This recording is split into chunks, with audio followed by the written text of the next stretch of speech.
you introduce our speaker. Great. I can see him now, so it's less awkward that way.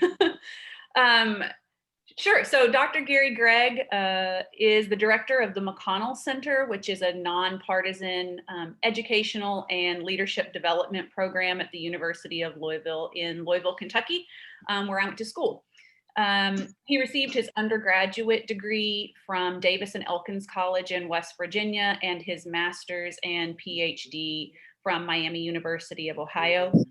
He taught at Clarion College for 2 years and then began serving as the director of the Intercollegiate Studies Institute, and then moved on to the University of Louisville to begin his tenure as director of the McConnell Center.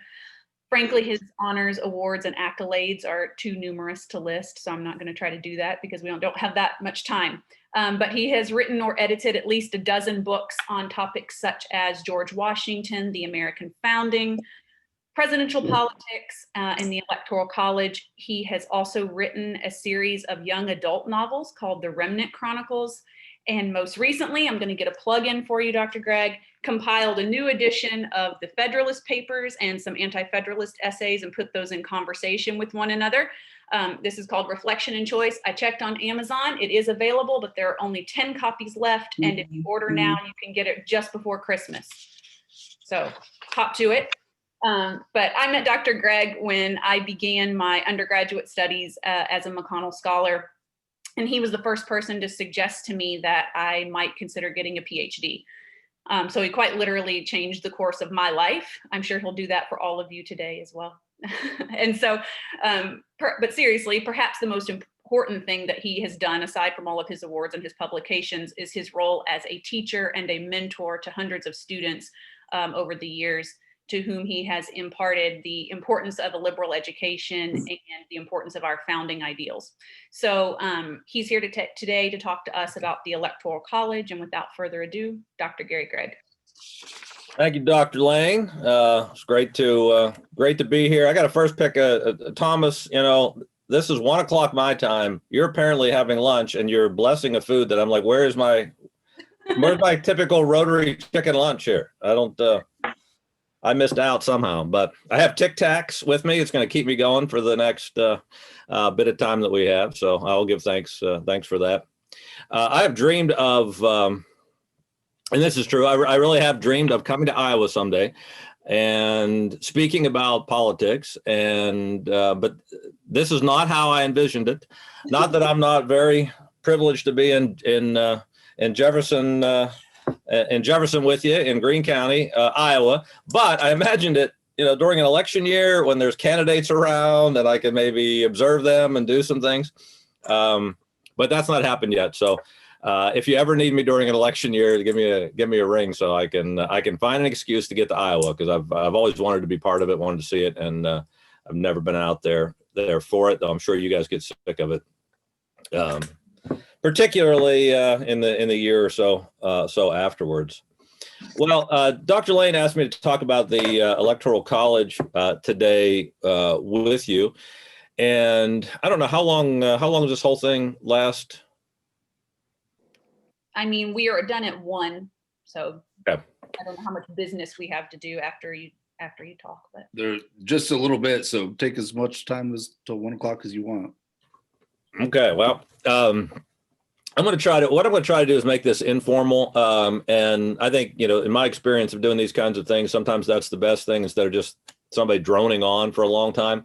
Make it informal and I'll say a few things and then see where you guys want to take it. I'll be glad to talk about wherever you want. Electoral College has been something that I've been really interested in since I was in graduate school. And it happened in a class in graduate school when I was tasked with reading a book, and the book didn't seem to make sense to me about the founding of the Electoral College. Didn't seem to make logical sense to me at that point. And so I started to explore it, and that's where I started. And then have written books about it, written a lot about the Electoral College over the years. Because we're not going to have time to really explore this fully today, I might urge you to look at go to Amazon, and there's a documentary that I was part of that was put out in September. Now, what is it called? Oh, shoot. Now I won't be able to think. Safeguard. It's called Safeguard, an Electoral College story, I think it is. So I think it's about an hour long. It's got a lot of scholars in it. I'm one of them. That's probably a pretty good place to go. The other thing, let me say, in making that plug, I appreciate that plug, Susan, for this beautiful, handsome book on the Federalist Papers. Don't go to Amazon. Amazon will charge you an arm and a leg. Besides getting a fantastic book, you won't be doing much good in the world. If you go to the McConnell Center website, it's mcconnellcenter.org, and you look through that way, or you just go to butlerbooks.com, butlerbooks.com. You can get it at 40% off there. So I would go butlerbooks.com, get it 40% off. And then I don't make any money on these, but a few dollars that we get on a book sold at 40% off, we plug right back into getting copies of the Federalist Papers and the Anti-Federalists into Kentucky high school kids' hands in classrooms. So I'd look there. All right. Shameless plugs are over. I thought maybe we'd start off by doing this. Let me take you to an alternative universe as a way to explain how the Electoral College came about and was supposed to function.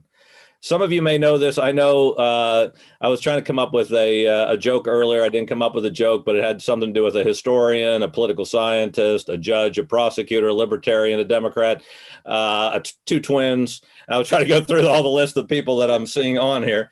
Walked into a Zoom meeting to talk about the Electoral College. So you may know, when I'm talking to audiences like this, the range of understanding of the Electoral College is usually pretty vast. We have some people in the room really know a lot about it, and then lots that don't know much. So I don't know where you are right now. So I'm gonna try to take you into this alternative universe, give you an idea of where this thing came from. We call the Electoral College, and then we'll talk about whatever you want to talk about, including asking more questions about that founding if you want. So in this alternative universe, let's go to a place called Iowa in this alternative universe. And instead of the campaign that we just saw unfold, the presidential election would look something like this. You good people of Iowa have elected state legislators. Right, you've elected state legislators, and you've done it the way good Iowans always elect state legislators. And that is, you voted for the most qualified, patriotic, wise individuals that you have in your community to go to the Capitol and represent you. That's actually where the presidential elections were meant to start, in the selection of legislators. And the idea is that the American people would vote for the most qualified people. And that is true. I'm sure that Iowa is full of philosopher kings, and they are the best of you all. Thomas, why are you laughing at that? You're an elected official, aren't you? You shouldn't be the least one laughing at this. Okay, you'll vote for people like Thomas, who is, look at all those law books behind him, right? He is virtuous, he is wise, and he is knowledgeable, as we can tell by looking at all those books. He's got the library for it. So we elect somebody like that. They go to the state legislature. Every 4 years, the state legislature would then deliberate. Deliberate's very important, that word. We've lost it in America, but boy, is it important. They would deliberate. What are they to deliberate on? They're to deliberate on 6 people from Iowa who are not members of Congress or the House or the Senate.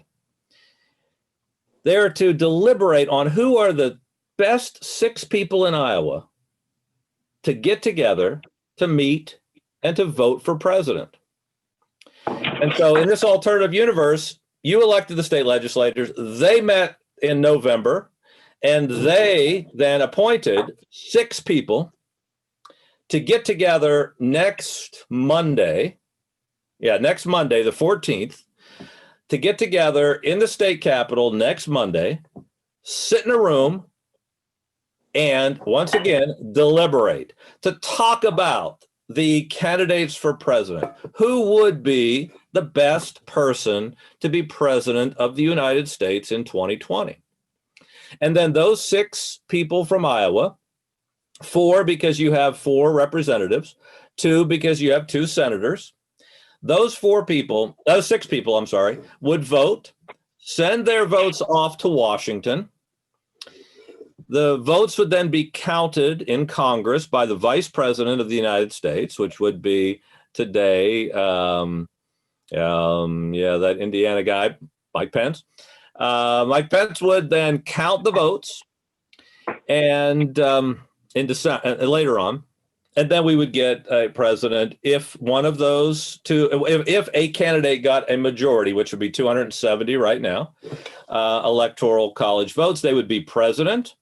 And guess who would be vice president? Whoever came in second. Now, when I thought about this right before I got on here, I thought, can you imagine a world? I generally kind of like that, having a president, vice president, the 2 best people in the country. Now, but this year, what would happen would be Biden would be president and Trump would be vice president. Could you imagine trying to have Donald Trump as your vice president? Whatever you think of him politically, I don't care. But I'm pretty sure you don't want him as your vice president. He's not quite, doesn't have the character, I think, for that. But that's the way it would work. If let's say, and we came kind of close to this happening this year, and almost nobody's paying attention to it. But we came within, I think the number is something like 45,000 votes.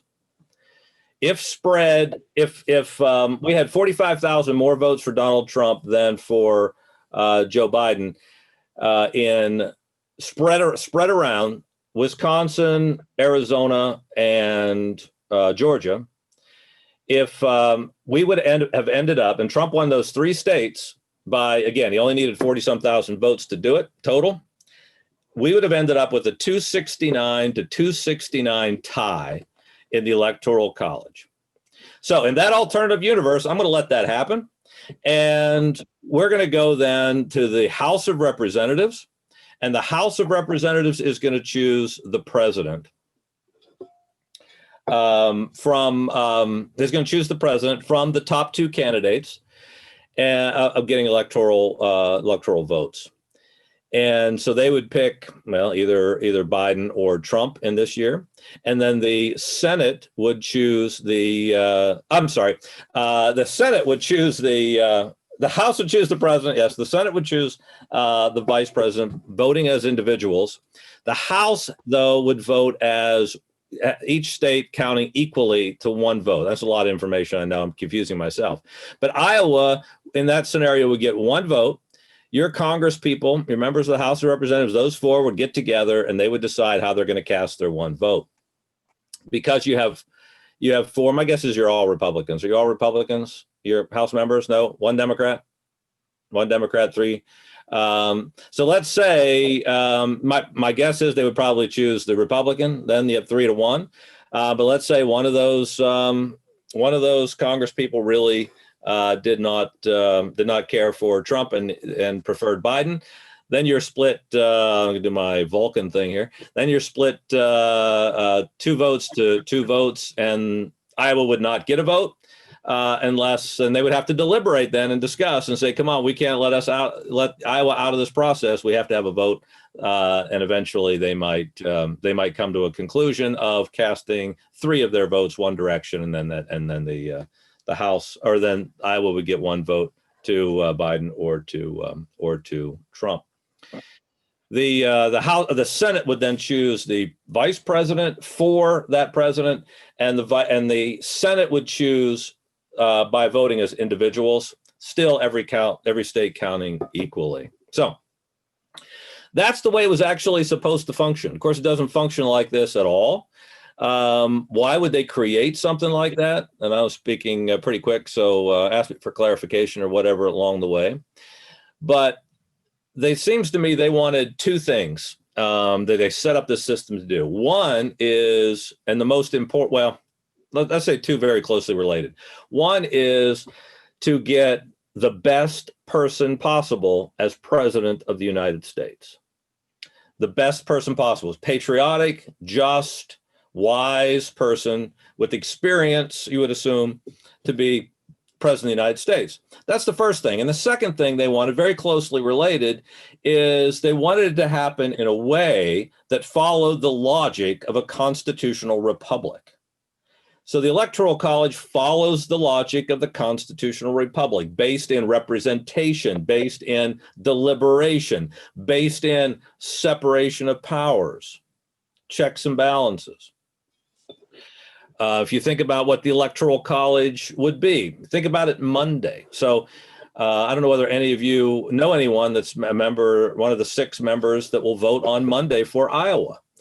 But if you do, chime in a little bit later and tell us about them. But one of the interesting things about the institution of the Electoral College is there is no national institution. It's all state-based.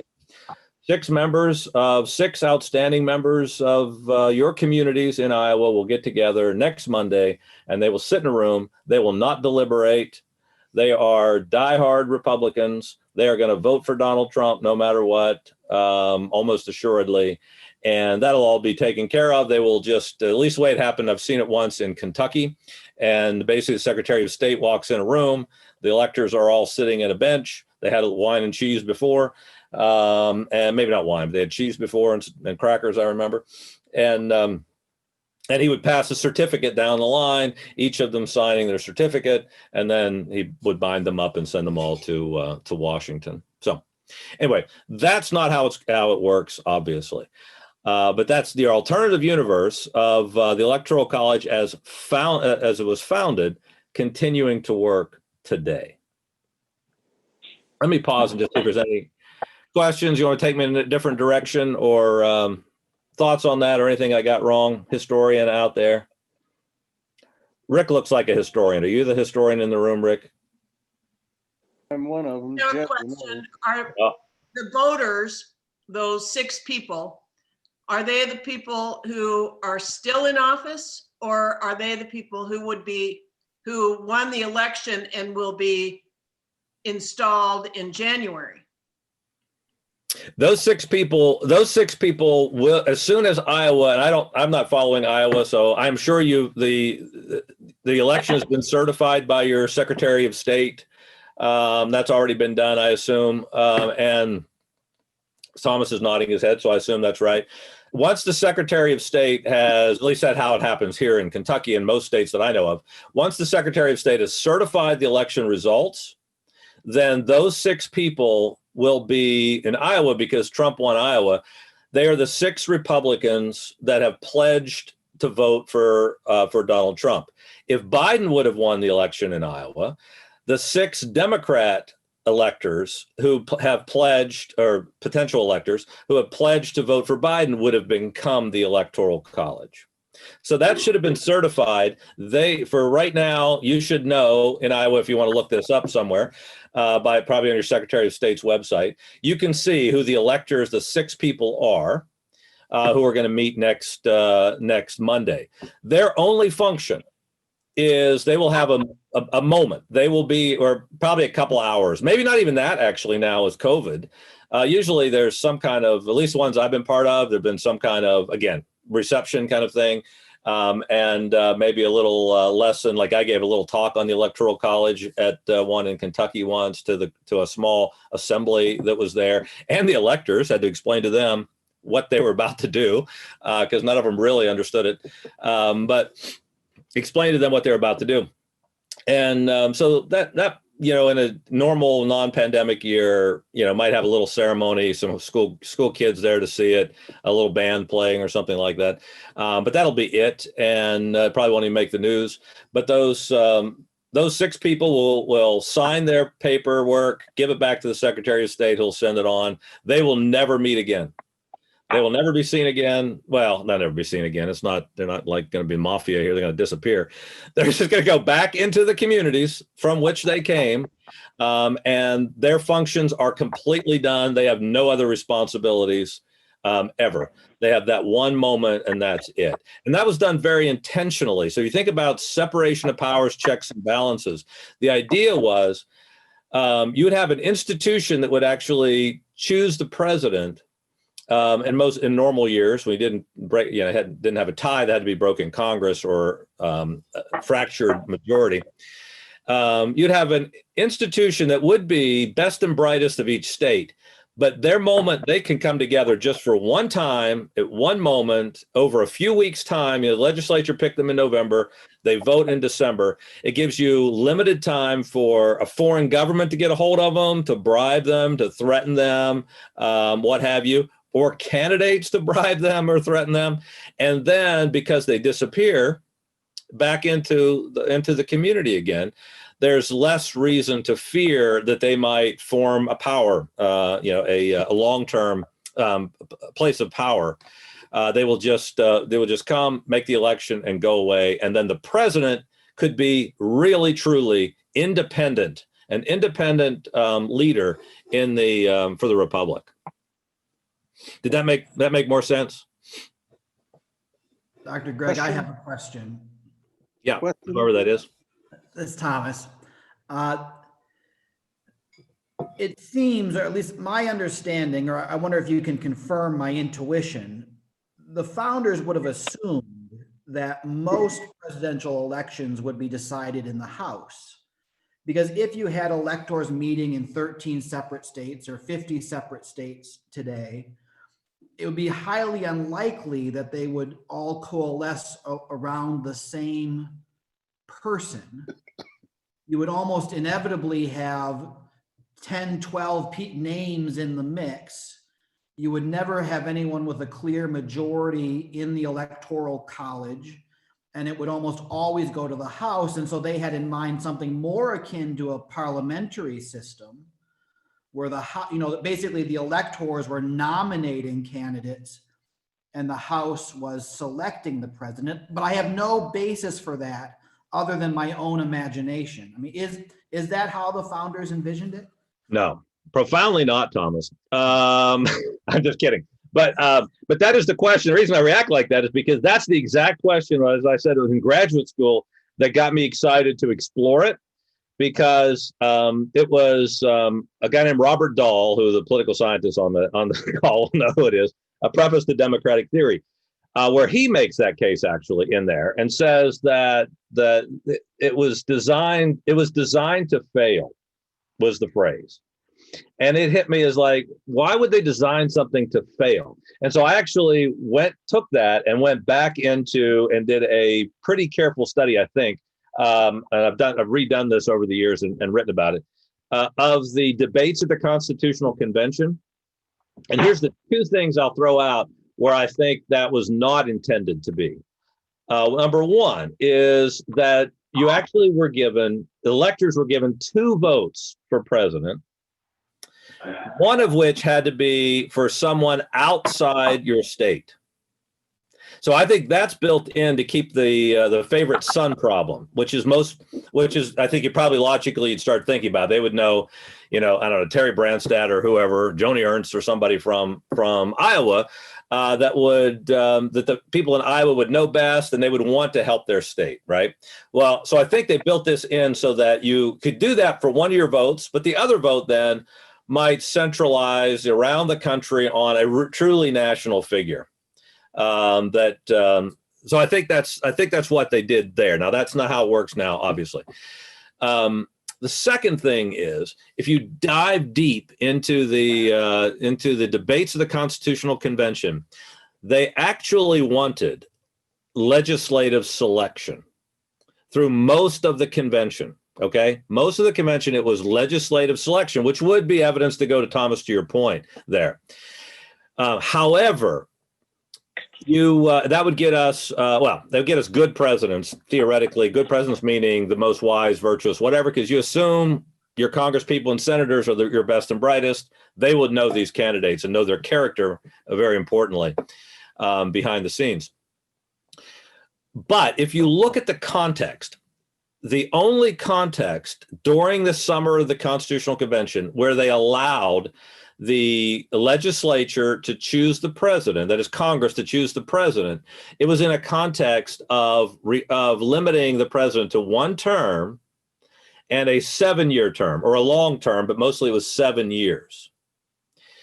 every time they took that off, if you follow my logic here, every time they took the one term and made them a presidents able to succeed themselves, or they limited the years back down to 4 years or so.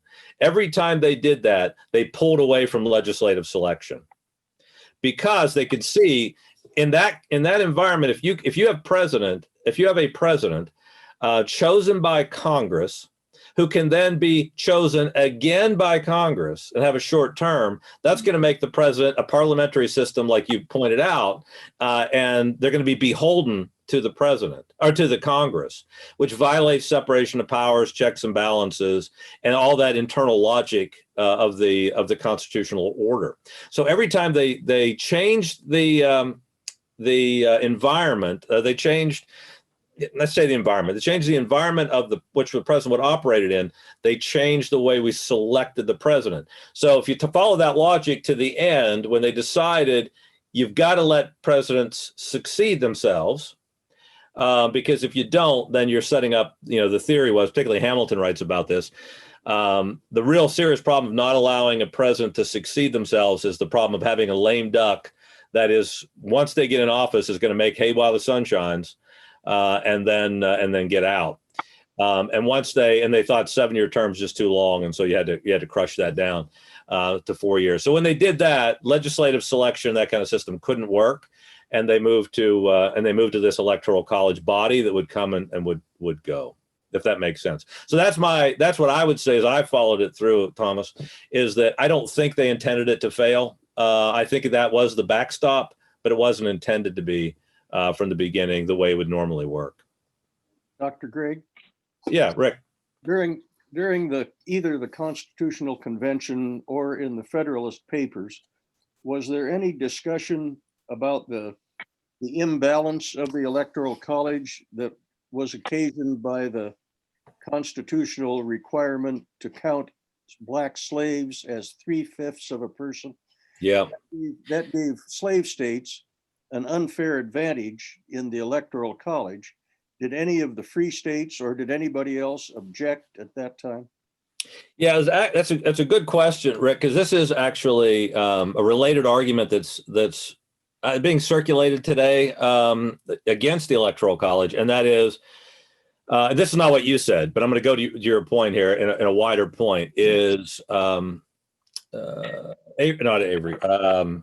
Oh, shoot. Yale law professor, I can't think of his name right now, Akhil Amar. Akhil Amar has sort of popularized the argument that the Electoral College was designed to defend slavery. So I don't buy that argument at all. He bases it on a quote by one person on one day at the Constitutional Convention, which happens 3 months before they actually create the Electoral College. So I think it's kind of a stretch. And the original Electoral College was actually proposed by a New Jersey abolitionist at the convention.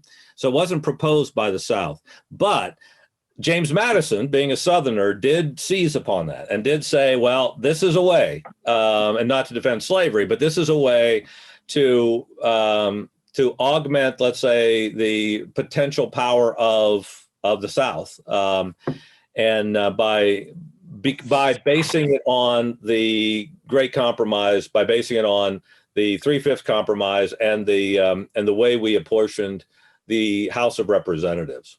So yes, there is a discussion about it. I don't remember any of the Northerners taking up that as a problem. I think it was more built.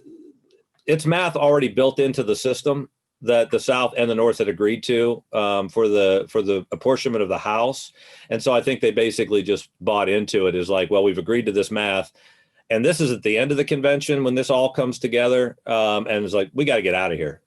We got to move on something here. And so anyway, I hope that maybe somewhat it's an issue, but it's not as big of an issue as we might think looking back that it would have been. Thank you. Yeah, you're welcome. Professor, this is Jed McGee. My son and I had a philosophical discussion about this recently. He's one of those people that believes that the Electoral College ought to be abolished. part of what you said in terms of how it was supposed to work and designed to work is an argument in his favor.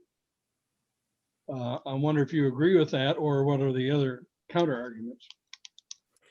Well, okay. How many hours do we have now? I don't see Rotary Club of Jefferson's name, but I know he's the boss here. So yell at me, Rotary Club of Jefferson official, when I need to. Yeah. So the one thing is, I think we all need to be clear on is I gave you a bit of a history lesson there, but you cannot defend the Electoral College based on almost anything I've just said. And you can't really attack it on that either, because it's not how it functions today. So I've got through a couple of maybe arguments to see this. It's really the election of 1800, and if you've seen you've seen Hamilton the musical, you know about it's not really good history there. It comes across very different than it actually was. So I won't waste time on that. You can ask me that if you want. But the election of 1800 changed the system for the first time to change the system. And that is, it created, after the election of 1800, we had the 12th Amendment to the Constitution. And that amendment says that electors cast 2 votes, one for president and one for vice president, instead of second place winner winning. What that helped create, along with the already formation of the party system that was already developing, is you had the system develop where they stopped deliberating, discussing, and you started just coalescing around parties. So you have ticket voting, basically. You had running as tickets, and you had ticket voting from there on out. So the vice president and the president run together. That changed it fundamentally. And then the state started democratizing, and they started democratizing fairly early. I think it's 1832, and South Carolina becomes the last state to move from legislative selection of these electors to popular election. So after that point, we become, I argue, and I know this is a point of contention, I'll give you my point of view here, is that the Electoral College has democratized.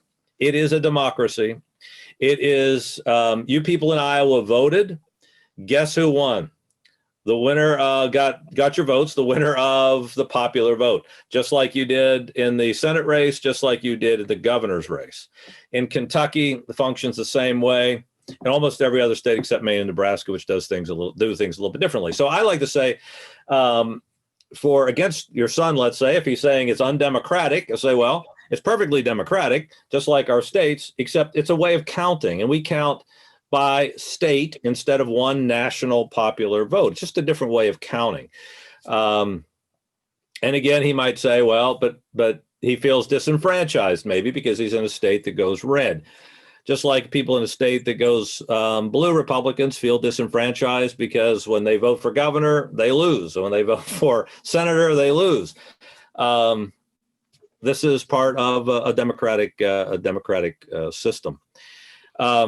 I think let me say a couple of, again, we could talk all day about this because this is something I've been wrestling with since 2000 very seriously. But let's say a couple of things. Number one is Trump points against your son maybe on this is ask your son if he wants competitive presidential elections. I think one of the things that we know is the Electoral College, the system we have now, gives us very competitive elections. And I think we should be darn happy about that. Look at this election. This election could have been won. We had the loser of this election still won more votes than any other presidential candidate in history, I believe, except for the one that actually won the race, despite being impeached in the last year, and despite a pandemic, and despite an economic collapse. And you go through the list, and he still made it a competitive election. That's astounding. And I think it's great for America. So if you look at our presidential elections, you go back to, let's start in 1952. They look like this: Republican, Democrat, Republican, Democrat, Democrat, Republican, Democrat, Republican, Democrat, Republican, Democrat, Democrat, Republican, Democrat. That's awesome. to me, right? Now, is there going to be that competitive if you throw the whole system off and you just say, all you got to do is win one more vote than the next person nationally? Maybe. I don't know. I'm not sure we get competitive elections in that way because it changes everything. Donald Trump came out to Iowa, right?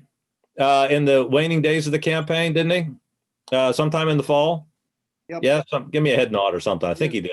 Yeah. Okay. He did. Pretty awesome. I looked at your numbers, and I know he didn't come to Greene County, I would assume, but I looked at your numbers today. You have like 4,000 total voters or something like that in Greene County.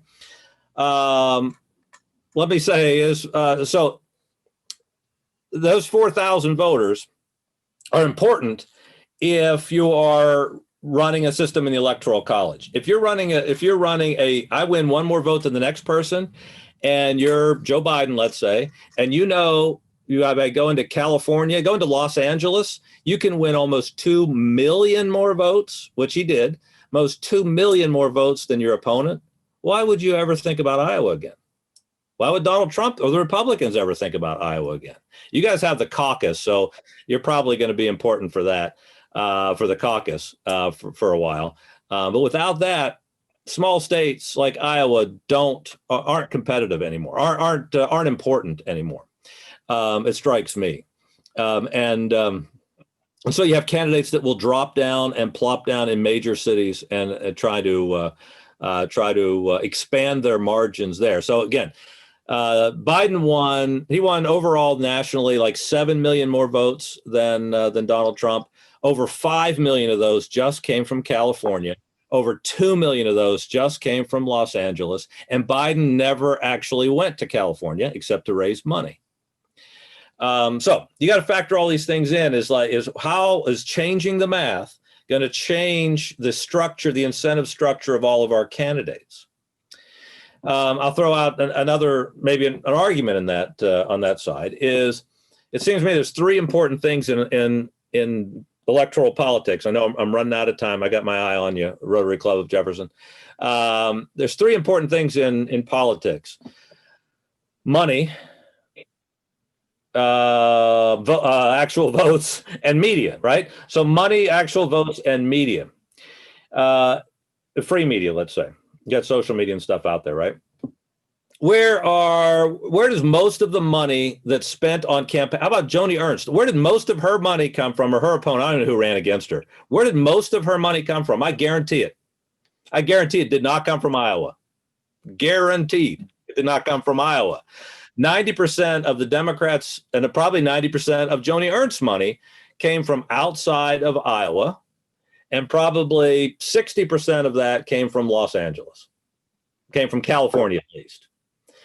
We had our Democrat ran against Mitch McConnell this time and spent about $100 million, $100 million. And it was something like 70% of that money, $70 million, came from the counties around Los Angeles in California. It's stunning. Well, where is the media also centered?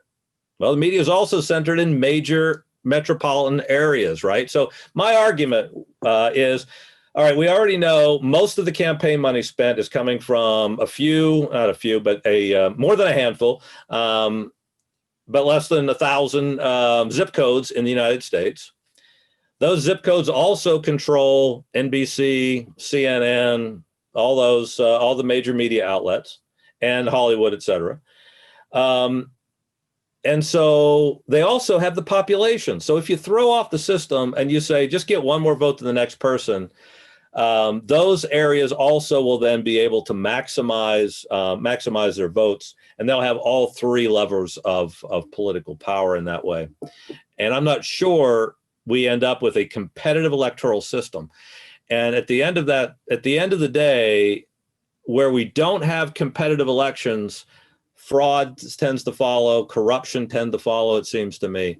And I don't think we want that. We want robust campaigns, it seems to me, where both sides believe they can win. And my guess is you're out there in Greene County, Iowa, you know people that you don't want to come out of this election thinking they never have the chance to win an election again. It's a recipe for real serious problems, I think. Jonathan Law is his name, apparently. Jonathan, I know you have business to do, and you're 5 minutes away from your expiring. So, Well, if you want to take another 5 minutes, you can. I'm going to just have a few short announcements. So, Dr. Gregg, I've got a Yeah. question. We have a contested congressional contest, 6-vote difference. And it has been thrown, as I understand, into the House. There's a committee that can decide who the winner is. I'm not familiar with that. It's a relatively recent law, I believe 1964 or something like that. Are you aware of it? I am not, except that the House has the power and the ability to police itself and who is a member of it. Not that, I mean, it can't just disqualify people they don't want to be there, but they do have some flexibility in that. I don't know. Does anyone else? Jonathan's Law, his name is Law, so he might know something about this. Or I don't know, Thomas, do you know anything about this? I don't, Susan, I don't know. I really don't know that. Thomas does, I think, because we were talking about it. I don't know. I don't know much about it. I really fault the press in that I thought I was pretty knowledgeable of things. And then this comes out of nowhere. I missed it when I was growing up, and Nancy Pelosi pulled it out. It's been used 225 times throughout the country, but I wish the press would do a good job of informing the public about it, how it came about, and what it means. Yeah, that sounds important. Thomas, do you know something about that? There's a federal law that empowers the House to intervene in contested elections if a representative candidate believes there was some flaw or error in the election. They can petition the House. It goes through a committee first and then to the full House to do a recount, essentially. And this has the vast, although it's true, there's been more than 200 of these petitions submitted over the course of our nation's history. The vast majority just get dismissed outright. In this particular case, I suspect the House committee is going to do a recount, but that's just my prediction. Is that from Iowa? Is your race in Iowa? It's an Iowa House race separated by 6 votes. Wow.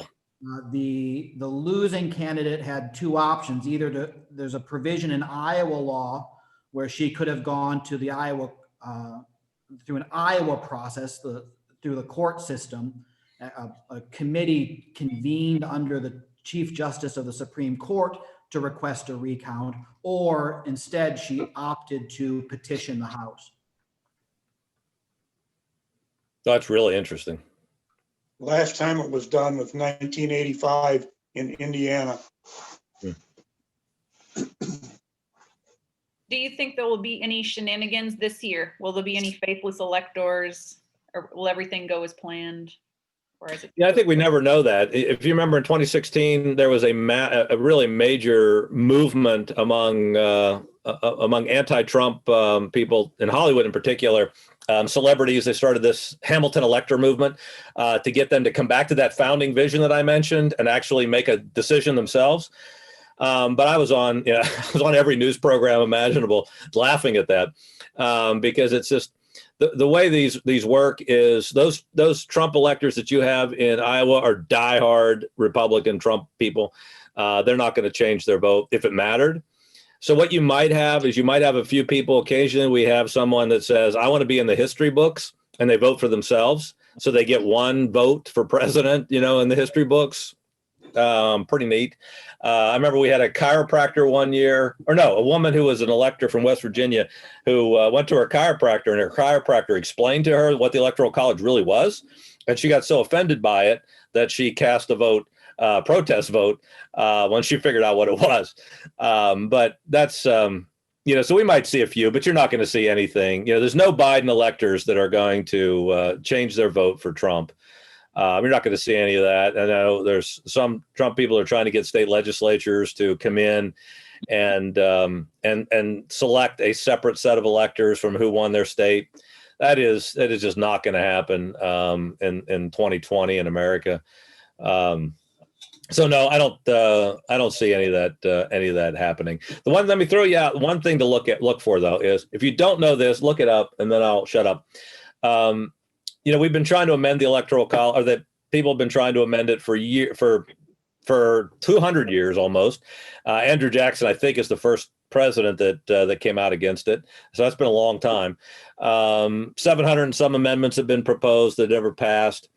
But there's a movement called the National Popular Vote Movement, NPV, the National Popular Vote Movement.